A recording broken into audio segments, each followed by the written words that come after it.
Kinasuhan na isang lalaki sa Cabanatuan City matapos daw niyang tangkaing patayin ang sariling anak.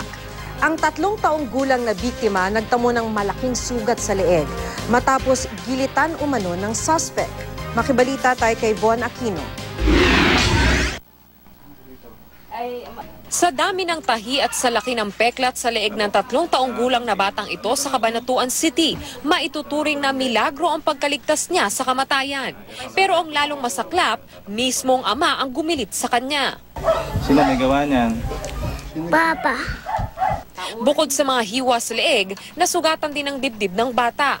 Kwento ng lolo, napansin niyang balisa ang ama ng biktima nitong Sabado, isang araw bago ang krimen. Nung gabi, naghihiyaw siya na papatayin kita, papatayin kita. Akala ko, nananaginip lang kung paano. Nakita ko na nga lang na yung bata ay sakal-sakal niya na ginigilitan na. Ang krimen, nasaksihan din ng 2 nakatatandang kapatid ng biktima na matagal na rin daw sinasaktan ng ama. Baka po pagkatapos niya patay si kilitan baka po kami sunodin. Nanginginig na po ako eh. Hindi na po makawala si Papa sa kulungan. Kalat na yung dugo dito sa leeg na to. Kaya nung hawak ko yung lilig, kumiyaw na ako. Sabi ko sa asawa ko, kunin mo yung bata, takbo mo kagad sa ospital. Nasugatan din ng lolo na makipagpambuno sa suspect na manugang. Sinisika pa ng GMA News na makuha ang panig ng suspect na nakapiit na ngayon.